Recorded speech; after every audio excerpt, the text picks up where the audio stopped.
बिस्मिल्लाहिर्रहमानिर्रहीम। अस्सलाम वालेकुम नाज़रीन, आप देख रहे हैं प्रोग्राम सिटी 10। मैं हूं आपकी मेज़बान अन्ना यूसुफ। उम्मीद है आप ठीक ठाक होंगे, वीकेंड आपका अच्छा गुजरा होगा जी। ऑल दो शहर में गर्मी की शिद्दत जो है वो अब बढ़ती चली जा रही है। आई डोंट नो ऐसा क्यों है, क्योंकि अब तो मौसम तब्दीली आना चाहिए, बट ये जो कुछ मौसमियाती तब्दीलियाँ आई, आपको पता है जी, जिस तरह से बारिशें हुई और मानसून का स्पेल खासा लंबा हो गया। इसके बाद अब देखें जी आगे मौसम जो है वो किस तरह से करवट लेता है और किस तरह से चेंजिंग की तरफ जाता है। आप देखें जी, आज डेट जो है वो मेरे ख्याल से 21 या 22 तारीख हो गई है और उसके बाद जी आगे मौसम तब्दीली की तरफ ही जाना है। बट इंतज़ार ये है कि घर के एसी कब बंद होंगे। अब हर तरफ यही सोचा जा रहा है। ऑब्वियसली लोग परेशान हैं, बिल भी ज़्यादा आते हैं और दुआ कर रहे हैं कि अब मौसम जो है वो तब्दील हो जाए। खैर लेट्स सी, फिलहाल तो गर्मी की शिद्दत है, आगे चल के अपडेट्स मौसम की क्या है इंशाल्लाह आपको अपने सेगमेंट्स में बताएंगे। खबरों से आगाज़ करेंगे, 11 बजे आपकी बर्थडे वाला सेगमेंट भी हमने सामने करना है जी, उसके लिए थोड़ा सा इंतजार कीजिए। हमारे सीनियर रिपोर्टर्स हमारे साथ मौजूद हैं, शाहिद सिप्रा साहब और इमरान यूनुस साहब। अस्सलाम वालेकुम। बहुत बहुत शुक्रिया। एक एक कमेंट कर दें अभी मौजूदा गर्मी की सूरत हाल पर, फिर चलते हैं जी आज की पहली खबर की तरफ। शाहिद सिप्रा साहब। बिस्मिल्लाहिर्रहमानिर्रहीम। देखें, गर्मी तो खैर उसकी शिद्दत बरकरार है, उसमें तो डाउनफॉल अब आया ही नहीं है। जब बारिशें हो रही थी तो उस वक्त लग रहा था कि मौसम सरमा आ गया है, लेकिन जब मानसून ख़त्म हुआ तो उसके बाद दोबारा आपको एहसास होता है हब्स का, गर्मी का। लेकिन थोड़ा सा फ़र्क है कि अगर दिन के औकात में हवा चल रही हो तो फिर वो हब्स उस तरह नहीं फील होता है जिस तरह आपको अपडेट्स भी तो देखे ना, सितंबर अक्टूबर जुलाई में जाके फील होता है। लेकिन अभी गर्मी की शिद्दत मौजूद है, आपको फील होती है गर्मी। ऐसे ही है जी। इमरान। देखिए जी, अल्हम्दुलिल्लाह अल्लाह ताला का लाख लाख शुक्र है कि हम ऐसे मुल्क में रह रहे हैं जहाँ पर हमें चारों मौसम जो है वो देखने को मिलते हैं। देखिए, मौसम आगे पीछे नहीं होता, यहाँ पर जो मुकामी आबो हवा है उसकी वजह से हमें सर्दी और गर्मी में इजाफा होता है। आपको ये पता होगा कि जब भी हमारा गौसल आजम रोड पर जब हमारा ऑफिस था, मैं बात कर रहा हूँ 2008 की 9 की, तब लाहौर को हम हमेशा लाहौर के बारे में जब लिखा करते थे या टाइप किया करते थे या बोला करते थे तो बागों का शहर कहा करते थे। अब वो बागों का शहर ख़त्म हो गया है, अब ये कंक्रीट का शहर हो गया है। तो जब इस किस्म की सूरत हाल होगी, दरख्तों की कटाई होगी, ग्रीन बेल्ट नहीं होंगे, पार्क आबाद नहीं होंगे, तो उसके असरात ऐसे ही होंगे जैसे अब है। बिल्कुल ऐसे ही है जी। चले जी, वी होप कि अक्टूबर स्टार्ट होगा तो कुछ मौसम में वाज़े तब्दीली देखने में आएगी। अभी 10 दिन तो कहा जा रहा है कि जी शदीद गर्मी रहेगा मौसम। पहली खबर की तरफ चलते हैं। महंगाई माफिया के गिर्द शिकंजा सख्त किया जा रहा है और ख़बर ये है कि महकमा प्राइस कंट्रोल के तहत स्ट्रेटेजिक मैनेजमेंट विंग को मुतहरिक किया गया है। रिसर्च ऑफिसर को टास्क दिया है कि वो डेटा मुरतब करें और अशिया ज़रूरियात से मुतालिक जामे डेटा इकट्ठा करने का अमल शुरू भी कर दिया गया है। शायद सिप्रा साहब। और इसका कोई फ़ायदा नहीं होना। देखें, हम शुरू से बात करते आ रहे हैं कि आपकी जो आपने तो बात ख़त्म ही कर दी। यहाँ रिसर्च ऑफिसर्स को कहा गया है डेटा इकट्ठा किया जाएगा, मॉनिटरिंग की जाएगी, आपने स्टार्ट में कह दिया। ठीक है, सिस्टम पे बैठ के बना लेंगे डेटा बनाने में क्या खर्च है। बात तो ये है कि आप जहाँ से आपकी रसद हो रही है उस जगह पे खड़े होकर देखें ना, आपकी जो मार्केट्स हैं, आप कह रहे मंडियों में जाएं। यस, होलसेल मार्केट जहाँ पे है, जहाँ से शायद ज़रूरियात की चीज़ें निकल रही हैं आगे आपके जनरल स्टोर तक या आपके किराना स्टोर तक पहुँच रही हैं, वहाँ जाकर देखें कि होलसेल मार्केट आपकी क्या कह रही है। होलसेल मार्केट में अगर आप कीमतों का तयन कर लें और कीमतें कंट्रोल कर लें तो अल्टीमेटली जो आपकी गली मोहल्ले में जाकर जनरल स्टोर या किराना स्टोर पे बिकेगी उसकी कीमत में फ़र्क आएगा। एग्जैक्टली। तो वहाँ जाकर चेक करें, बजाय कि अच्छा मुझे बताएं कि क्या डाटा बनाएंगे कि शहर में कितनी आपकी लाल मिर्च कितनी आई है, आपका नमक कितना आया है, ये चेक करेंगे। आपकी दालें कितनी कितनी क्वांटिटी की आई हैं, ये कैसे चेक होगा? ये आप कहाँ पर बैठ के चेक करेंगे कि आपके उसकी रसद चेक कर रहे हैं, उसके बाद तलब चेक कर रहे हैं और उसके बाद एक प्लान बनाया जाए कि तलब और रसद क्या चल रही है। नहीं हो सकता सर। मुश्किल तो भी डेजिग्नेटेड आपके बड़े स्टोर्स जो है ना वहां पर भी मुश्किल है चेक एंड बैलेंस रखना। गली मोहल्लों के किराना आप उन डेजिग्नेटेड स्टोर्स पे जाकर आपके जो ब्रांड्स हैं उनकी चीजें बिकती हैं, उनके तो कीमतों का तयन ही नहीं है। मैं वही तो कह रही हूँ। आप तो किसी बड़े स्टोर में एंटर होते हैं तो डीसी का जो आपका काउंटर है उस पर कभी आपने नजर दौड़ाने की कोशिश की है? सर मैं तो कभी आप खड़े हुए हैं? नहीं, सिवाय लोगों को मैंने आज तक वहां से अंडे ही लेते देखा है, अदरवाइज कुछ भी नहीं लेते। सस्ते में बड़ी हर चीज बड़ी है, सस्ते अब भी नहीं है, 305 रुपए दर्जन है। अभी सर्दियों में शायद पता नहीं क्या कीमत बनेगी। ऐसे ही है। अब मैं बात करने का मकसद ये है कि जिस चीज को आप सहूलत देना चाह रहे हैं लोग उस चीज को सहूलत समझ ही नहीं रहे। उसकी क्या वजह है कि आपके मयार पर नहीं पूरा उतर रहे। साहब देखिए, अगर हुकूमत चाहे तो बहुत सारी चीजें हमने पॉसिबल होती देखी हैं। चाहे अब तो एक डेजिग्नेटेड फोर्स भी बना दी सिर्फ महंगाई कंट्रोल। क्या हुआ है महंगाई कंट्रोल? कहाँ पे हुई है? मुझे बता दें कि किस आपके सब्जी किसकी कीमत आपकी कम हुई है। अभी देखिएगा, अभी थोड़े दिनों में ना आपकी मौसमी सब्जी आना शुरू हो जाएगी। आलू आ जाएगा, गोभी आ जाएगी, मटर आ जाएगा, गाजर आ जाएगी। ये मौसमी सब्जी है, इनकी कीमतें ऑटोमेटिकली डाउन होनी है। फिलहाल तो कीमतें ज्यादा हैं। नहीं, अब गोभी की कीमत तो इस वक्त नहीं, अब वो आना शुरू होगी, उस तरह नहीं है। फिलहाल आप खुद कह रही हैं ज्यादा है, तो फिर मॉनिटरिंग कहाँ है? अभी उन्होंने कहा है ना, अब तो डिजिटल मॉनिटरिंग की जाएगी। क्या डिजिटल मॉनिटरिंग? ये तो जिन्होंने करनी है उनको ही पता हो। जदीद नहीं, निजाम उन्होंने देखें, पूरा सिस्टम बना लिया है। अब मुझे बताएं कि ये शादमान आपके जो नाले पे लगी हुई है, या आप मुल्तान रोड पे चले जाएं, स्कूल के सामने आपने सब्जियों की दुकानें सजाई हुई हैं, और बहुत सी जगह हैं टाउनशिप में, ये पीको रोड पे देख लें, सब्जी फल हर चीज मौजूद है। यहाँ पर आगे आप इनको चेक करके रेट मुतय्यन करें, उस रेट पे उनकी फरोख्त को यकीनी बनाएं। तो है आपने डिजिटल करके क्या करना है? ये जो आपने मजिस्ट्रेट्स बना रखे थे कहाँ गए? मार्केट के इंस्पेक्टर्स होते थे, वो कहाँ पे गए? भी वैसे भी दे दिया है, अथॉरिटी बनी, उनकी चेयरपर्सन भी बन गई, उसके बाद सारी चीजें। ये इसी तरह निज़ाम चलते रहना है। ये खबरों की सूरत में, इजलासों की सूरत में, मीटिंग्स की सूरत में लोगों को सरसब्ज बाग दिखाए जा सकते हैं। इन ख्वाबों की ताबीर होती, मुझे तो आज तक नहीं नजर आई कि किसी जगह पर ये हो कि आप देखिएगा, हम लोग गंदम की, मैं अभी बात कर रहा हूँ, हुकूमत बड़ी संजीदा है कि गंदम की कीमत को हम कंट्रोल करेंगे। मैं आज आपको कह रहा हूँ कि गंदम की कीमत कंट्रोल में नहीं रहनी, ये कंट्रोल नहीं होगी, और आपकी रोटी की कीमत भी कंट्रोल में नहीं रहेगी। उसकी क्या वजह है? मुझे आज 2200 से उठाकर कीमत जो है ना, वो 3200 रुपये 40 किलो की एक मन की कीमत चली गई है। और कुछ दिनों रुकिएगा, और ये सैलाब से जो जमीन आपकी मुतासिर हुई है, यहाँ पे गंदम की काश नहीं होनी। ऑब्वियसली अब वो तो सामने है सब चीजें, ये सारी चीज। इसलिए मैं ये कहता हूँ कि इस तरह की, ठीक है, आप उसको जिद्दत ले आए, टेक्नोलॉजी पे ले जाएं, डिजिटल बनाएं, जो मर्जी बनाएं। आप क्या कह रहे हैं कि ये बस से बाहर है? ये पॉसिबल नहीं है। ये बस में है। आपको पता हो कि आपके किसी मार्केट में एक इंस्पेक्टर मौजूद है, वो ड्यूटी कर रहा है 8 घंटे या 7 घंटे। मैं देखता हूँ वहाँ पे किस तरह गिरां फरोशी होती है, या इजाफी कीमत या कम मेयार की कीमत चीजें फरोख्त होती हैं, नहीं होती, अनलेस को खुद मिल ना जाए उनके साथ। आपका कहना ये है कि जब तक रेट नहीं कायम होगी, ऑफिसर्स खुद वहां पर मौजूद नहीं होंगे, तब तक ये पॉसिबल नहीं होगा। इमरान यूनुस, देखें, जिस तरह शायद सिप्रा ने अपनी बात शुरू की और आपने कहा, आपने तो बात ही खत्म कर दी। मैं भी पहले एक लाइन बोलूंगा जिसपे आप समझ नहीं आया, आप यकीनन मुझे ये कहेंगे कि आपने बात ही खत्म कर दी। देखिए, ये खबर जो है कलीम अख्तर की है। कलीम अख्तर हमारे बहुत मेहनती और यंग रिपोर्टर है माशाल्लाह। कल संडे था, उनके पास कोई खबर नहीं थी, तो उन्होंने ये दे दी।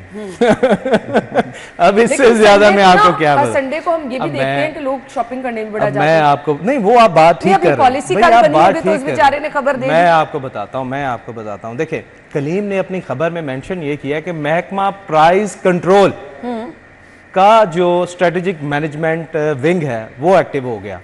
वो करेगा क्या? वो रिपोर्ट्स बनाएगा। वो करेगा क्या? वो डाटा इकट्ठा करेगा। हमने हमेशा ये कहा है कि अगर सरकार ने वाकई आवाम का भला करना है ना, तो सिर्फ 1 घंटा निकाल के सिर्फ 42 की खबरें देख लें, या खबरें नहीं देखें तो भाई हेडलाइंस देख लें। हमारे रिपोर्टर्स हैं, टोटल शहर में 9 टाउन है, आप कैंट को मिला के 10 कर लें, चलें 10 टाउन हम कर लेते हैं, ठीक है। आपके पास फोर्स भरी पड़ी है। आप क्या करते हैं कि जी महंगाई को कंट्रोल करना, उसके लिए अलहदा विंग बनाते हैं, अलहदा हायरिंग्स करते हैं, उनको गाड़ियां देते हैं, उनको बाइक्स देते हैं, उनको टेक्नोलॉजी देते हैं, हर चीज देते हैं। ओ भाई, आपके पास पहले टाउन म्यूनिसिपल एडमिनिस्ट्रेशन का काम क्या है? हर टाउन की जिम्मेदारी लगा दें कि उसके अंडर जो बाजार लगते हैं, बाजार भी आपके मखसूस हैं। जिस तरह संडे बाजार की हम बात कर रहे थे, सस्ते बाजारों की बात कर रहे थे, आप संडे बाजार को ले लें या आम मार्केट को ले लें, आपको रेट जो है ना वो सेम ही मिलेगा। हाँ, क्वालिटी का फर्क हो सकता है, लेकिन रेट आपको सेम मिलेगा अल्लाह के हुक्म से। प्राइस कंट्रोल मजिस्ट्रेट जो है ना, आपके एक अरसे जब से ज़िले इंतजामिया वजूद में आई है, टाउन म्यूनिसिपल एडमिनिस्ट्रेशन वजूद में आई है, प्राइस कंट्रोल मैनेजमेंट तब से वजूद में आई हुई है। तब से इन्होंने महंगाई का क्या किया है। शाहिद सिप्रा ने बहुत अच्छी बात की। देखें, आप जड़ से मसले को पकड़ा करें। हमें वो वक्त भी याद है जब हमारे डीसी हमारे मंडियों से रेट को कंट्रोल किया जी बिल्कुल, ये मंडियों में जाते थे, अर्ली मॉर्निंग वहां से रेट अपने आंखों के सामने मौजूदगी में रेट निकालते थे।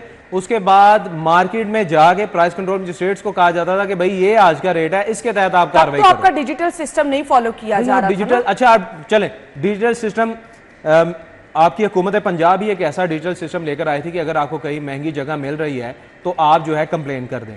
फिर उन्होंने ये भी सिस्टम मुतारिफ करवाया कि जो रेट आज सरकार ने निकाला है उसको आपने वेबसाइट पे लगा दिया, सिटी गवर्नमेंट की अपनी वेबसाइट उस पर निकाल दिया। मुझे ये बताएं इन सब चीज़ों का अवाम को क्या फ़ायदा हुआ? अवाम आज भी मैं कल की बात कर रहा हूँ, टमाटर जो है वो 250 रुपये किलो बिक रहा है। मैं हैरान हो गया कि 80 रुपये 100 रुपये वाला टमाटर जो है वो पहले पिछले हफ्ते 200 था, अब 250 पे चला गया। एक वक्त का खाना बनाना कितना मुश्किल हो गया। अब जो है वो सब्जी वालों से जब मैंने कल बात की, मैंने पूछा भाई ये क्यों महंगा हो रहा है? कहता जी देखिए सैलाब ने तो सब कुछ उजाड़ दिया। तो मैंने कहा यार सैलाब ना भी उजाड़ता तो आप लोग इसी तरह करते हैं, रमजान देख लें, ईद देख लें, कोई दिन त्योहार देख लें, इसी तरह करते हैं। वो कहते हैं सर हमने भी तो कमाना है ना, यही तो दिन है बिल्कुल जब हमने छुरे तेज करने हैं। लिटरली ये उनकी वर्डिंग है। अच्छा, ये उसके मुंह से ये बात क्यों निकली? उसको डर खौफ नहीं है। कहाँ है आपकी फोर्स, कहाँ है आपके प्राइस कंट्रोल मजिस्ट्रेट जो पैसे ले रहे हैं, तनख्वाह ले रहे हैं, मराद ले रहे हैं सिर्फ इस चीज की कि उन्होंने अपना काम करना है। ये छोड़े कि अवाम को सहूलत देनी, उन्होंने अपना काम करना है। भाई वो किस लिए रखे गए कि सरकारी कीमतों पर अशिया खुरोनोश की फरोख्त यकीनी बनाएंगे, लेकिन कहीं आपको वो चीज नजर नहीं आएगी। आपका रिसर्च ऑफिसर जब रिसर्च करने बैठेगा और डेटा निकालेगा, रिसर्च भाई हमारा इंटर्न रिपोर्टर जो है ना, उस रिसर्च ऑफिसर से अच्छी रिपोर्ट बना के अभी भेजे, उसको अभी ऑन एयर कर दे। आप माजी की चीजों के बुनियाद पर करते हैं ना कि क्या बैकग्राउंड रहा रिसर्च आपने, तो वो तो फिर आप थक जाएंगे। रिसर्च ऑफिसर फिर क्या, जहाँ उधर आपके सब्जी मंडी में जहाँ बोली लग रही होती है, पहले तो वहां से डाटा लेगा ना, बोली पे पहुंचेगा। ठीक है, फिर आपके जितने बाजार लगे हुए हैं, जितने आप गली मोहल्ले में दुकानें बनी हुई हैं, सजी हुई हैं सारी, आप फिर वहां पे जाके देखेंगे कि इसकी ये तलब है, ये रसद नहीं। वो इमरान यूनुस साहब ने सही कहा, हमारे रिपोर्टर से डाटा इकट्ठा कर लें, आपके रिसर्च जो ऑफिसर है उन्हें कुछ नहीं करना पड़ेगा, सरकार के पैसे बच जाएंगे हमारी फिंगर टिप्स पे जी। जिस तरह से हमारे रिपोर्टर्स, अच्छा जो नहीं भी बीट कर रहे ना, वो ऑब्वियसली आप फील्ड में जो रहते हैं उन्हें हर चीज का पता होता है, तो आपकी ज्यादा हेल्प हो जाएगी। होम फील्ड वाले भाई मैं तो सब्जियां खरीदता हूँ, फील्ड वाले ज्यादा हैं जिन्होंने खुद खरीदारी, मेरे तो परिंदे हैं, मैं तो डेली सब्जी खरीदता हूँ, इसलिए मुझे ज्यादा तकलीफ है। बिल्कुल ऐसे ही है जी। चलें जी, ब्रेक ले लेते हैं, ब्रेक के बाद वापस आते हैं हमारे साथ।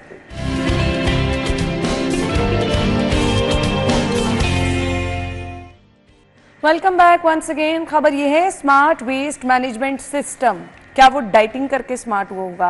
इमरान यूनुस साहब।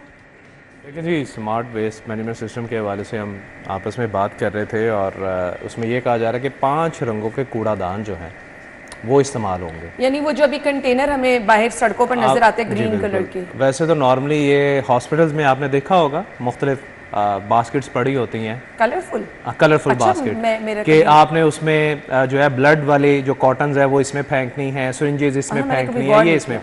अच्छा, ये मैं अगर इसके हवाले से बात करूं तो देखें ये काबिल अमल चीज़ नहीं है। क्यों? क्योंकि घरों से लोगों ने निकल के बाहर कूड़ा नहीं फेंकना होता आपकी अपने जो स्टाफ है उसने आके, सॉलिड वेस्ट मैनेजमेंट का, उसने आके कूड़ा जो है वो इकट्ठा करना होता है। अभी तक तो गली से ही इकट्ठा किया जाता है। देखिए ये ठीक है, आप स्मार्ट वेस्ट मैनेजमेंट सिस्टम इसको बोल रहे हैं, लेकिन ये तब तक कामयाब नहीं है कि इससे पहले जो आपने प्रोजेक्ट इंट्रोड्यूस करवाए उन पर अमल दरामद नहीं होगा, तब तक इसका कोई फ़ायदा नहीं है। पहले आपके प्रोजेक्ट क्या थे कि आपका स्टाफ घरों में जाएगा, कूड़ा इकट्ठा करेगा घरों से, और उसके बाद उसको कहीं भी डंपिंग साइट पे या कहीं भी जो करीबी बॉक्सेस पड़े हुए हैं, चाहे अभी तो वो येलो कलर के हैं, ग्रीन कलर के भी बहुत कम है, येलो कलर के हैं, उसमें फेंकेगा, वहाँ से गाड़ी उठा के ले जाएगी। अभी तक ये भी नहीं हो रहा। घरों में आप नहीं जा रहे, घरों से आपने फीस चार्ज करनी थी, ये एक्ट पास हुआ था, उस पर भी अमल दरामद नहीं हुआ। फिर आपका जो स्टाफ है, अब मुझे नहीं पता कि पूरे शहर में क्या सिचुएशन होगी, लेकिन अलामा इकबाल टाउन और समनाबाद के बारे में मैं ये बताना चाहता हूँ कि वहाँ पर सॉलिड वेस्ट मैनेजमेंट का जो स्टाफ है, संडे की तो छुट्टी होती है, बाकी रहे 6 दिन में से सिर्फ 4 दिन आएंगे, 3 या 4 दिन आएंगे जो कि उन्होंने आपके खाकरोब जो है जो सफाई करेंगे, और 1 दिन के वक्फे से वो आते हैं। ठीक है, 1 दिन की छुट्टी करके फिर अगले, हालांकि तनख्वाह डेली की लेते हैं। ठीक है, जब तक आप उन्हें कॉल ना करें, आप तारुफ ना करवाएं कि जी हम फलां बात कर रहे हैं या फलां चैनल से या किसी भी जगह से ताल्लुक है, फिर वो फौरी भिजवा देंगे, उनकी मेहरबानी के वो भिजवा देते हैं। असल बात यह है कि आपके जो पहले मंसूबे आपने इंट्रोड्यूस करवाएं उन पर अमल दरामद करवाएं, घरों से कूड़ा उठाएं, उसके बाद आप इस पर जाएं, क्योंकि ये कोई आसान काम नहीं है, भारी बजट जो है इसके लिए दरकार है। खबर के मुताबिक देखें, ऑब्वियसली अगर इस तरह का कुछ शुरू किया जाता है, ओवरऑल अगर हम शहर में सफाई के इंतजाम देखें ना, तो जबकि आपकी सुथरा पंजाब मुहिम चल रही, कदरे बेहतर है, बट अब आपने कहा है कि डिफरेंट कलर्स के बॉक्सेस रखे जाएंगे, तो क्या हमने घर से जब कूड़ा फेंकने जाना है तो शायद सिप्रा साहब जैसे कि इधर मेंशन किया गया है कि कागज़ जो है आपने पीले डब्बे में फेंकने हैं, बोतलें जो हैं आपने नारंगी डब्बे में फेंकनी है, तो ये हम घर से कूड़ा अलग-अलग करके लेके जाएंगे? देखिए घरों पे जब आएगा तो फिर तो वो तो बात की बात है कि किस तरह होगा। अभी तालीमी इदारों तक महदूद है। अच्छा, 30 सितंबर तक इन्होंने रखा है कि आपके जो तालीमी इदारे हैं वहाँ पे ये बॉक्सेस रखे जाएं और इसका उनके कलर्स किए जाएं, और तालीमी इदारों में जो तलबा व तालबात हैं इनको इस बारे में आगाही दी जाए कि वो किस बॉक्स में आपने कौन सा कूड़ा फेंकना है। ये तो अच्छी बात है। देखें जो कूड़ा इकट्ठा होता है ना, आप मेरे एरिया है वहाँ पे सरकार का नहीं आता, प्राइवेट आता है बंदा, वो उठा के ले जाता है। आप जब भी उसको कूड़ा देते हैं वो उसमें उसी वक्त उसकी तकसीम कर लेता है। रद्दी अच्छा। उसने साइड पे कर लेनी है, बाकी चीज़ें साइड में, ये फ़रोख्त जो होती हैं जी चीज़ें। बिल्कुल।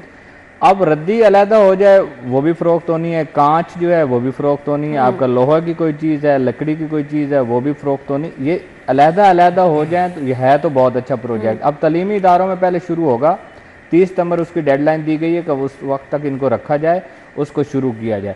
जो आपने बात की है कि घरों तक किस तरह जाएगा, ये फिर इनके अपने मुलाजमीन जो वेस्ट मैनेजमेंट कंपनी के हैं ये उन्होंने करना है। तो प्रॉपर उनकी भी ट्रेनिंग भी ये करनी उनकी पड़ेगी ना? ट्रेनिंग होगी कि आपने किस तरह, और ये जो प्रोजेक्ट तो बहुत अच्छा, जो आपने बात की कि सफाई सुथराई का मामला देखा जाए तो पंजाब गवर्नमेंट के काम काबिल तहसीन है, इसमें कोई दूसरी राय नहीं है। दो चीज़ों पे, एक आपकी तजावजात पे, दूसरा आपकी सफाई पे, और इवन आपके देही इलाकों में, सिर्फ शहर की मैं नहीं बात कर रहा, मैं लाहौर की नहीं बात कर रहा, मैं आपके मज़ाफ़ात और देही इलाकों की भी बात कर रहा हूँ कि वहाँ तक जो वेस्ट मैनेजमेंट के आपके लोग हैं, मुलाजमीन, वो जा रहे हैं, कूड़ा उठा रहे हैं। ये जो है इससे फ़र्क तो पड़ेगा कि आपकी चीज़ें जो अलग-अलग होकर फ़रोख्त होंगी। अच्छा अब क्या होगा, घर है, घर में कूड़े ने सेपरेट नहीं होना। घर में जो डस्टबिन पड़ी है आपके किचन में उसमें चीज़ें आनी है, आपके गैराज में जो पड़ा है वहाँ पे आनी है चीज़ें, घर का कूड़ा इकट्ठा हुआ है उसकी अपनी जो है वो अब इकट्ठे हो गए, आपने अल्टीमेटली क्या करना है, इकट्ठा बैग बनाना और जो आया उठाने वाला उसको दे देना। वो यही प्रैक्टिस फॉलो की ये अब लोगों को किस तरह, लोग तो नहीं 4-4 बॉक्सेस बनाएंगे कि ये रद्दी है अलहदा रख लें, घर पे ये कर लें, ये तो मुमकिन नहीं है। अल्टीमेटली ये सारी जिम्मेदारी आपकी वेस्ट मैनेजमेंट कंपनियों पे आएगी, उनके मुलाजमीन पे आएगी कि वो घरों से इकट्ठा करें और उसके बाद उसको करें। तो वो तो आम चलता भी है, वो प्राइवेट अगर लोग कर रहे हैं तो सरकार भी करना शुरू कर देगी।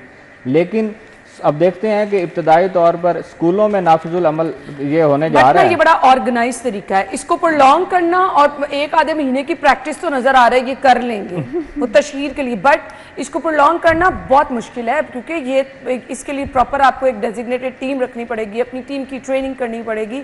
सो यहाँ पे तो मार धार में काम होता है, जल्दी से कूड़ा उठाया, ये फेंका और आप वो गए, तो पॉसिबल नहीं है ऐसा। देखिए मेरी बात सुने, अब रद्दी जो है ना स्कूल में अगर कर रहे हैं तो रद्दी तो वहाँ होनी है। उसके लिए उन्होंने कौन सा रंग रखा है कि पीले रंग का जो है वो आपके कागज और रद्दी की सूरत में जो है, उसके बाद सब कलर जो है वो बोतलें जो है, बोतलें भी होनी है, कैंटीन होती है, डब्बे में जाया शुदा खाना और लंच लेके जाते हैं, वैसे भी कैंटीन होती हैं, वहाँ से लोग खाते पीते हैं। उसके बाद क्या है, हॉस्पिटल्स में भी, पब्लिक प्लेस पे, पार्ट्स पे भी इसको अगर हम करें ना, चीज अच्छी है, चीज अच्छी है, लेकिन बात ये है कि बहुत अच्छा काम आप करने जा रहे हैं। अगर आप 5 रंगों के कूड़ादान जो है बनाने जा रहे हैं तो शायद कोई ना कोई सोच होगी कि हमने इस कूड़े का करना क्या है। लेकिन आपको भी याद होगा कि 15-18 साल पहले यही गवर्नमेंट जो है एक और प्रोजेक्ट लेकर आई थी कि कूड़े से बिजली पैदा की जानी है, वो भी आज तक नहीं हो पाया। लेकिन अगर आप इस किस्म का कोई प्लान करना चाह रहे हैं तो ये बहुत अच्छी बात है। नहीं जी, बहुत अच्छी चीज है, हम तो इसको अप्रिशिएट अदरवाइज इसका कोई फायदा नहीं। अच्छा, इसके लिए अगर आप पार्ट्स में जितनी पब्लिक प्लेस है वहां पर भी अगर इस प्रैक्टिस को अपनाएं तो लोगों को आदत हो जाएगी। आदत। देखें याद स्कूल, देखें आपने पार्क्स का जिक्र किया, वहाँ भी बच्चों ने जाना ना, फैमिलीज ने जाना है, उनको स्कूल में याद करवाएं। आपको पब्लिक प्लेसेस पे वो ऑटोमेटिकली आपको वो इम्प्लीमेंट होता दिखाई दे देगा। घरों में मुश्किल हो जाएगा, लेकिन पब्लिक प्लेसेस पे, मार्केट्स में, आपके पार्क्स में, बाकी जो जगह हैं वहाँ पे इसको चलाया जा सकता है, बड़ा इजी है। घर वाला कूड़ा जरा मुश्किल हो जाएगा। हाँ, वहाँ पर आप इस चीज़ को इम्प्लीमेंट करा सकते हैं। बाकी ओवरऑल अगर सफाई की सूरत हाल हम देखें तो ये तो बेहतर जा रही है, बट वो जो इमरान यूनुस साहब ने जिक्र किया कि घर से कूड़ा उठाने वाला, वो बहुत सारे लोग शिकायत करते हैं। आई डोंट नो कि कुछ इलाकों तक ये महदूद किया गया है या इसको पूरे शहर में फैलाया जाएगा। अगर ये सहूलत भी आवाम को मिल जाए तो मेरे ख्याल से बहुत अच्छा हो जाएगा। इससे ये होगा कि जी शहर में ओवरऑल सफाई की सूरत हाल, बाकी कमर्शियल मार्केट के हवाले से हमने आई थिंक सैटरडे को आपके साथ खबर शेयर की थी कि कमर्शियल मार्केट के हवाले से एक नई हिकमत अमली अपनाई जा रही है, क्योंकि वहाँ पर जो है वो सफाई का इशू आता था। तो मामला जो है उस पर गौर तो किया जा रहा है, यानी सफाई को आप प्रायोरिटी तो दे रहे हैं। मकसद सिर्फ यही है कि शहर को साफ रखा जाए। अगर ये तमाम चीज़ें हो जाएंगी तो आपका शहर साफ सुथरा रहेगा, बहुत अच्छा रहेगा, आबो हवा ऑब्वियसली बेहतर रहेगी। अदरवाइज हमने एक वो टाइम भी देखा कि कूड़े के ढेर लगे होते थे, 8-8 10 दिन कोई आ ही नहीं रहा और लोग बेचारे पिक्चर्स बनाकर हमें यहाँ पर भेज रहे होते थे कि जी हमारे इलाके का बुरा हाल है। तो सुथरा पंजाब मुहिम के तहत जो काम हो रहा है वो अच्छा हो रहा है, और ये जो नई चीज़ें ऐड की जा रही हैं अगर इन पर अमल हो जाएगा तो मेरे ख्याल से लोगों को ही पता चल जाएगा, आहिस्ता आहिस्ता आवाम भी जो है इस चीज़ की आदी हो जाएगी। तो ये टू वे होता है, हमारा ताउन भी बहुत ज़रूरी है। सो जहाँ पर हम ये देख रहे हैं कि लाहौर वेस्ट मैनेजमेंट कंपनी काम कर रही है, तो प्लीज़ आप भी अपने शहर को साफ रखने में अपना किरदार अदा करें। ब्रेक के बाद आएंगे, स्टे विद अस।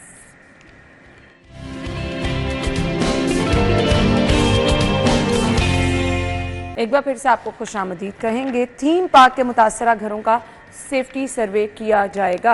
अच्छा जी, secretary housing theme park society का दौरा किया, रिहायशियों की मुश्किलात कम करने के लिए रिलीफ ऑपरेशन को मजीद तेज़ किया जा रहा है। ये मेरे ख्याल से वक्त की अहम ज़रूरत है, और नूरुल मीन मेंगल साहब ने अगर खुद जाके दौरा किया तो ये बहुत अच्छी चीज़ है, इसको अप्रिशिएट करना चाहिए। शायद से देखिए, पहला सवाल तो ये है कि आने वाले कल में इस थीम पार्क का क्या होगा। एक और सोसाइटी थी, उसका बन रहा है, लेकिन ये थीम पार्क चूँकि पूरा डूब गया, 15-20 फीट तक पानी आ गया, लोगों की 2-2 मंजिला जो घर थे वो पूरे डूब गए। अगर तीसरी मंजिल थी तो वो नज़र आ रही थी। तो वो अब अभी तक पानी उतरा नहीं है, अभी तक उस पानी का निकास को यकीनी नहीं बनाया जा सका। लोगों के घर तकरीबन 15-20 दिन तक उस पानी में डूबे रहे हैं, और उसके बाद क्या सिक्योरिटी है, क्या उनकी उस इमारत को कहाँ एग्जिस्ट करती है, आया कि वो पैरामीटर्स पर उतरती है, नहीं उतरती है, मजबूती उसकी वो बरकरार है नहीं है, इसका अब सर्वे किया जा रहा है कि लोगों के वो रहने के काबिल है या नहीं है। मेरा सवाल ये है कि आज रावी में पानी आया है, कल भी आ सकता है, और ये थीम पार्क जिस जगह पर है इस जगह पर फिर पानी आना ही आना है। तो आज तो लोगों को आप सर्वे करके क्लियरेंस दे देंगे, और क्लियरेंस देना कोई इतना परमानेंट सोल्यूशन नहीं है। अच्छा, मैं क्लियरेंस भी दे देंगे ना, देखें आपने नेम और बदल तो उसका देना ही नहीं है ना, कि जिन लोगों के घर डूब गए हैं, जिनकी जमा पूंजी, और वो इंटरव्यूज़ आपने भी सुने होंगे, मैंने भी ख़वातीन के सुने हैं कि किसी ने बालियाँ बेची, किसी ने अपनी सोना बेच दिया, किसी ने कमेटियाँ डाली, क्या क्या किया उन्होंने कि सारी ज़िंदगी की जमा पूंजी उस चीज़ पे लगाई, और आज उनके सामने वो पानी में डूबी हुई है। तो मेरे ख्याल में सर्वे करें, लोगों को रिहाइश वहाँ पे दें, पानी निकालें, लेकिन मुस्तकबिल जो है वो लोगों का महफूज नहीं है वहाँ पर। मुस्तकबिल के लिए लोग हुकूमत को इक़दाम करने की ज़रूरत है। ये सेक्रेटरी साहब जो गए हैं या वो सर्वे करवाना चाह रहे हैं, गए भी होंगे, ज़ाहिर है थीम पार्क बड़ा हॉट इशू रहा है कि वहाँ पे इतना पानी जमा हो गया। अभी तक आपकी प्राइवेट सेक्टर जो है, बहुत सारी NGOs, बहुत सारी तंजीमात अभी तक वहाँ काम कर रही हैं, लोगों को खाना देना, उनकी रिहाइश, खैमा बस्ती, ये वो सारी चीज़ें चल रही हैं। मुस्तकिल तौर पर इस थीम पार्क को या तो महफूज बनाने की ज़रूरत है, और जिस तरह बता रहे हैं कि जिस जगह पे वो एग्जिस्ट करता है वहाँ पर उसको महफूज बनाना भी आसान नहीं है। तो मेरे ख्याल में इस पर हुकूमत को संजीदगी का मुजाहरा करना है। इन लोगों का बहुत सारे घर हैं, हज़ारों की तादाद में। इमरान तो खैर वहाँ होके आया, मैं तो नहीं गया, हमने तो वीडियोज़ में ही देखा है।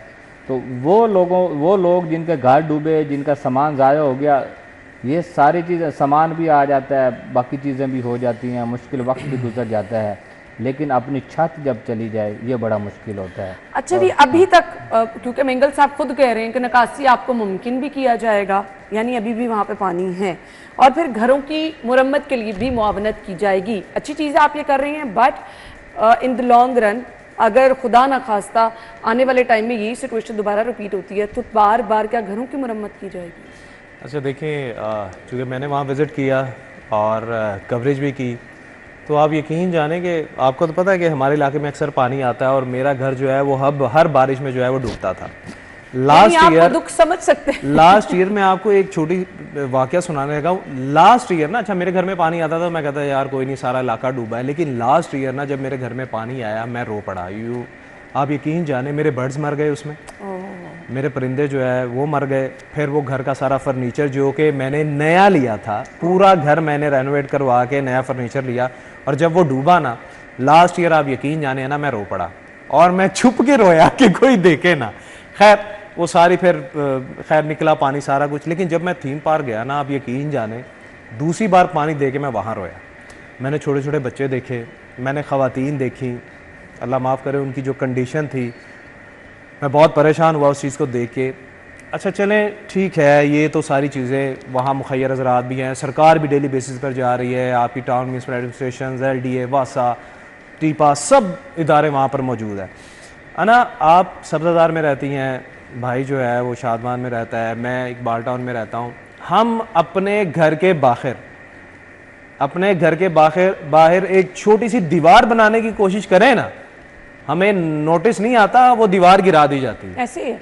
अब मुझे ये बताएं कि दरियाई ज़मीन पर पूरी की पूरी सोसाइटी बन गई, ठीक है, आपने उसके ऑनर को गिरफ्तार भी कर लिया, उसके खिलाफ कार्रवाई भी शुरू कर दी, अब आप लोगों की रिहेबिलिटेशन के लिए कोशिश भी कर रहे हैं, लेकिन वो भाई उन इदारों ने आंखें बंद कर रखी थी जब ये इलीगल सोसाइटी बनी, पूरे के पूरे मकान बन गए। कितने के पावरफुल लोग थे वो यार जिन्होंने ये सोसाइटी बनाई, कितना का पावरफुल बंदा था वो। ऑब्वियसली वो इदारों के ताउन से ही उसने ये सब बनाया ना, ऐसे गन पॉइंट पे तो वो बनाने से रहा।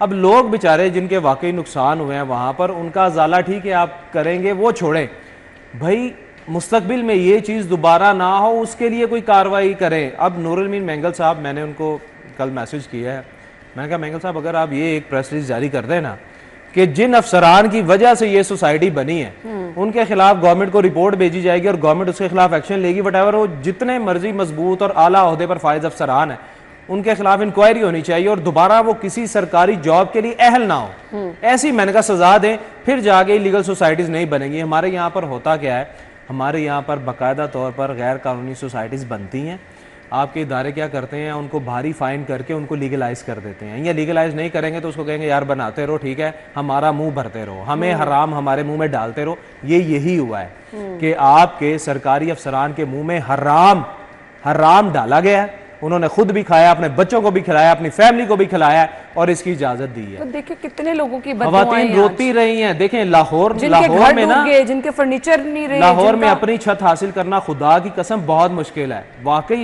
ये भाई सही कह रहा है शाही सिप्रा कि खवातीन ने अपने कानों की बालियां बेची हैं, जेवर बेचे हैं, पता नहीं क्या कुछ बेच के उन्होंने सस्ते प्लॉट बेचारों को मिल गए, उन्होंने ले लिए। ऐसे ही अब आप ये देखें कि आपके खुद सरकारी इदारे कह रहे हैं कि अगले साल बारिशें मजीद होंगी और सैलाब दोबारा आएगा। ऐसे ही अब सरकार को करना क्या चाहिए? आपका ये देखें ना, यहाँ पर मुख्तलिफ सोसाइटीज़ ने बन बनाने शुरू कर दी हैं अपनी मदद आपके तहत, ठीक है, तो सरकार को चाहिए कि रावी से शुरू हों और ये जहाँ तक मोलन वाल तक आपने जाना है या जहाँ तक जाना है वहाँ तक आपको बन बनाने चाहिए, क्योंकि ये दरियाई ज़मीन है भाई। अब दरिया का ये कसूर नहीं है कि वो आबादी में आ गया हो, भाई वो आबादियाँ दरिया में बनी हुई हैं, उसने तो अपनी जगह, पानी ने तो अपनी जगह बनानी है, उसने तो अपनी जगह वापस लेनी है। वो तो आपने सोशल मीडिया पर भी देखा ना कि कहा गया कि 80 साल बाद जो है वो रावी अपनी जमीन हासिल करने वापस आ गया। तो ये बात ठीक है भाई, रावी बहुत खुला था, आपने उस पर इलीगल सोसाइटीज बना के बेच के, अब बात करेंगे तो बहुत दूर तक निकल जाएगी। फिलहाल तो ये है कि दोबारा ऐसी चीज ना हो, उस पर कोई उसके लिए कोई कार्रवाई निकालना होगा, आगे की प्लानिंग अभी करनी होगी। अदरवाइज अब जिन बेचारों ने जमीनें खरीद ली हैं, जिन्होंने घर बना लिए हैं, ठीक है, अब उनको कोई ऑल्टरनेट, वो किधर जाएंगे? अपना घर तो कोई छोड़ने को तैयार नहीं होगा। तो अब इसके लिए परमानेंट हल के आने वाले सालों में इस मुसीबत से, इस आफत से वो बच सकें, कुछ ना कुछ करना होगा। हम ब्रेक के बाद आएंगे, हमारे साथ रहिए।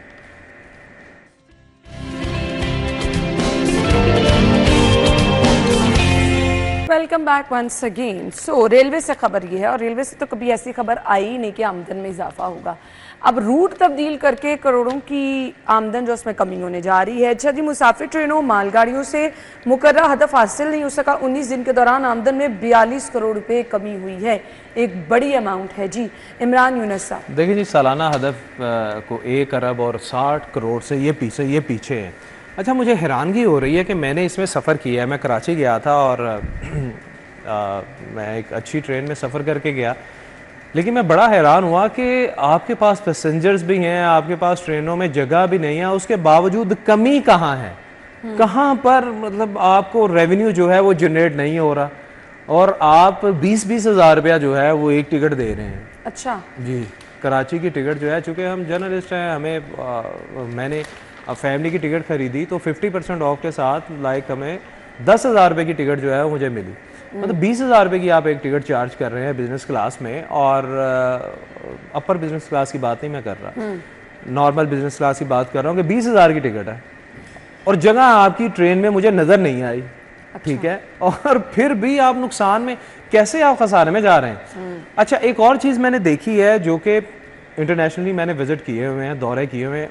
आप जब भी किसी इंटरनेशनल प्लेटफॉर्म पर जाएंगे ना, आपको वहाँ पर ब्रांडिंग नज़र आएगी, बड़े बड़े ब्रांड्स की ब्रांडिंग।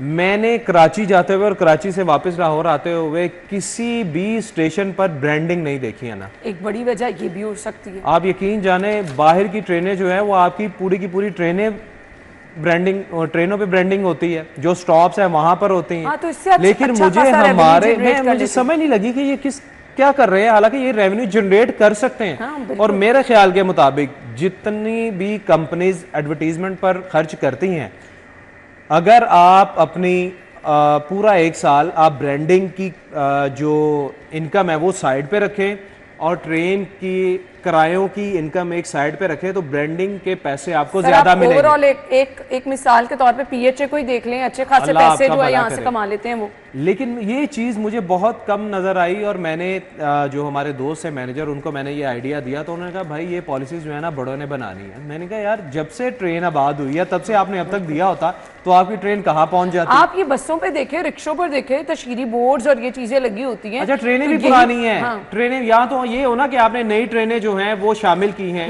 और कोई बुलेट ट्रेन आपने डाली है जिसकी वजह से आपको ये अरबों रुपए का नुकसान जो है वो हो रहा है, वो भी नहीं है। आप पुरानी ट्रेनों को ही चला रहे हैं। अभी आपके जो ट्रैक है वो भी इस किस्म के हैं कि अल्लाह माफ करे कोई हादसा हो जाते हैं। ठीक है, आपने प्रॉपर नए ट्रैक भी नहीं अभी डाले हुए, फिर नुकसान कहाँ पर हो रहा है। ये तमाम गवर्नमेंट्स आई, पीटीआई की गवर्नमेंट्स आई तब भी आप खसारे में थे, ये गवर्नमेंट आई है तब भी आप खसारे में हैं। आपको जो सोर्सेज हैं उनको यूटिलाइज करना पड़ेगा, और आप कर सकते हैं। पता नहीं क्यों इस तरफ नहीं जा रहे। फिर सारा पैसा क्या तनख्वाहों की मद में जा रहा है? देखें, एक तो ये आप रेलवेज के डेजिग्नेशन काउंट करें ना तो वो आप गिन ही नहीं सकते। अच्छा, इतना इनका स्ट्रक्चर है कि इतने सारे लोग हैं कि आप समझ ही नहीं सकते कि वो कितना। मैंने कुछ महीने के लिए, हाँ मैं कुछ महीने के लिए रेलवे की हुई है, इसकी कवरेजेस और बीट मेरे पास रही है। दूसरी बात कि आपका जो रेलवेज में प्रॉफिट और मुनाफा होता है वो आपकी माल बरदार जो गाड़ी होती है जी उसमें बिल्कुल होता ऐसे ही है। और पूरी दुनिया में होता है कि आपकी पैसेंजर ट्रेन जो होती हैं वो सब्सिडी पे चल रही होती हैं, और आपके जो फ्रेट सेक्टर है वो उससे कमाई आप कर रहे होते हैं। हमारे यहाँ वो नहीं है उस तरह चल रहा। आपको याद होगा जब हम बचपन में होते थे तो जब माल बरदार गाड़ी आती थी तो वो फाटक अगर बंद होता था तो फिर टाइम लगता सी उन्हें खुलन थी। उस वक्त आपको वो नज़र आती थी, आज आपको वो उस तरह नज़र नहीं आती। एक तो वो एक बुनियादी वजह है कि आपने जो डिलीवरी के और बाकी साजो सामान की ट्रांसपोर्टेशन के लिए जो ट्रेन थी उस पर उस तरह तवज्जो ही नहीं दी कि आपका वो बिज़नेस पॉइंट ऑफ व्यू से आप वहाँ से प्रॉफिट कमा सकें। अब ये जो खबर है ये टोटली सैलाब पे रख के है कि 19 दिन सैलाब रहा, ट्रेनों की पटड़ियाँ जो हैं वो ज़ेर आब रहीं, उसकी वजह से जो रूट्स तब्दील किए गए, आफत थी, सैलाब था, लोगों ने सफ़र नहीं किया, ट्रेनें उस तरह जा नहीं सकीं। आप इसको कमी कह लें, इसको अहदाफ में नाकामी कह लें, जो मर्ज़ी कह लें, लेकिन बात यह है कि जिस जगह पे सैलाब है अगर एक चीज़ ट्रेन वहाँ जा ही नहीं रही तो उसमें आपको किस तरह पैसा मिल सकेगा। ठीक है, इसको तो मेरे ख्याल में टारगेट्स में अब शामिल ही नहीं रखना चाहिए क्योंकि वह कुदरती आफत उसमें आ गए। बाकी रही बात कि इमरान ने बात की कि पैसेंजर ट्रेन जो हैं वो हमेशा टिकट जब भी किसी को लेकर देना बड़ा सिफारिश की बुनियाद पर ही मिला। ऐसे ही है, जब भी फ़ोन किया आपकी ट्रेन बुक होती है उसमें कोई टिकट मौजूद नहीं है, कोई सीट मौजूद नहीं होती। अब तो प्राइवेट सेक्टर के स्पुर्द जो की गई हैं वो ट्रेन बड़ी अच्छी ट्रेन हैं। इसलिए मेरे ख्याल में रेलवेज की जो नाकामी या जवाल का शिकार है ये आपका फ्रेट सेक्टर और बाकी प्राइवेट सेक्टर की इन्वॉल्वमेंट और इन चीज़ों को मिला के जो है 2011-12 के मुझे याद है तब मैं रेलवेज कुछ दिन के लिए मैंने किया था तो उस वक्त भी इल्ज़ाम लगाया करते थे KP के चूँकि वज़ीर थे रेलवेज़ के तो वो कहते थे वो अपनी ट्रांसपोर्ट कामयाब करवाना चाहते हैं बसेस और इस वजह से रेलवेज़ को डाउनफॉल जो है वो किया जा रहा है, रेलवे उस तरह नहीं चलाया जा रहा है। लेकिन आज जो वज़ीर हैं उनके तो नहीं है, बिल्कुल ऐसे ही है। जो माजी के वज़ीर थे उनका भी ट्रांसपोर्ट का कारोबार नहीं, जो उनसे पहले थे उनका भी ट्रांसपोर्ट का कोई काम नहीं था, तो फिर उसके बावजूद रेलवेज क्यों नाकाम है, उसके बावजूद रेलवेज का प्रॉफिटेबल इदारा क्यों नहीं बना है रेलवेज। हम तो हमेशा से सुनते आ रहे हैं कि यहाँ पे खसारा खसारा खसारा रहे, तो अंदरूनी मसाइल इनके अपने दूसरे हैं जिन पर गौर करने की जरूरत है। अच्छा जी, अभी टीपा की तरफ से जो साइन बोर्ड्स लगाए जाते हैं जी आपको रास्ता बताने के लिए बहुत सारी जगहों पर, उन पर अब सियासी वोट आवेजा हैं, वो बहुत बड़ा इशू है मेरे ख्याल से। एक तो वैसे खूबसूरती भी मान पड़ जाती है, दूसरा ऑब्वियसली वो जिस मकसद के लिए लगाए जाते हैं ना वो भी पूरा नहीं होता। ये जुर्म है, ये जुर्म है, ये लिखा हुआ है टीपा के एक्ट में कि ये जुर्म है, लेकिन उसके बावजूद मैं इधर उधर की बात नहीं करता। फिरोजपुर रोड, कलमा चौक, मुस्लिम टाउन मोड़, अच्छा अब आपके कजाफी स्टेडियम के ऑपोजिट, कजाफी स्टेडियम के ऑपोजिट जो बड़े बड़े बिल बोर्ड लगे हुए हैं, साइन बोर्ड लगे हुए हैं जिस पर बताया ये जा रहा है फौरी तौर पर आप कैमरे से पकड़ के लोगों को उसी टाइम लगाते हुए रोक लें कि केनाल रोड इधर है, ठीक है, माल रोड इधर है, ये इशारे बड़े बड़े मतलब रोड्स के नाम लिखे हुए हैं, उस पर जनाब सियासी जमातों के बैनर जो हैं वो लगे हुए हैं।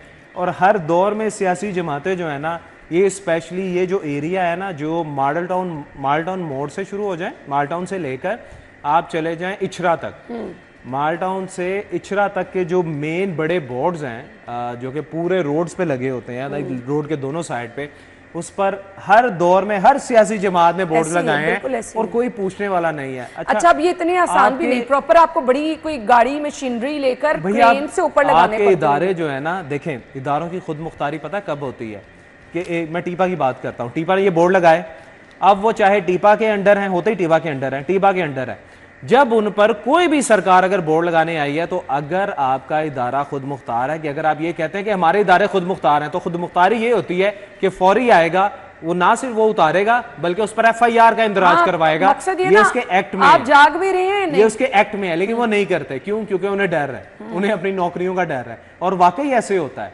अगर वो बेचारा ये टीपा ये काम करेगा तो बेचारों की नौकरी नहीं रहेगी, उनको फंड्स नहीं मिलेंगे, उड़ा दिया जाएगा। शायद सिप्रा साहब देखें, दिफाई मुआहदे के वो बैनर अवेजा हैं, उस पे फील्ड मार्शल की तस्वीर हैं, उस पे मोहम्मद बिन सलमान की तस्वीर है, उस पे वजीर आजम मियां शहबाज शरीफ साहब की इसके अलावा भी बहुत सारे हैं। भाई इससे पहले आ जाए, अभी आपने हालिया बात किया तो मैं तो हालिया बात करूं, इंतखाबी मुहिम के लगे होते हैं, हमने तो हर टाइम लगे देखे। अब सुन तो लें, एक तो आप दोनों साइडों से बोलना चाहिए। नहीं आपने बात ही इतनी बड़ी कर दी है, चुप ही रहना। जो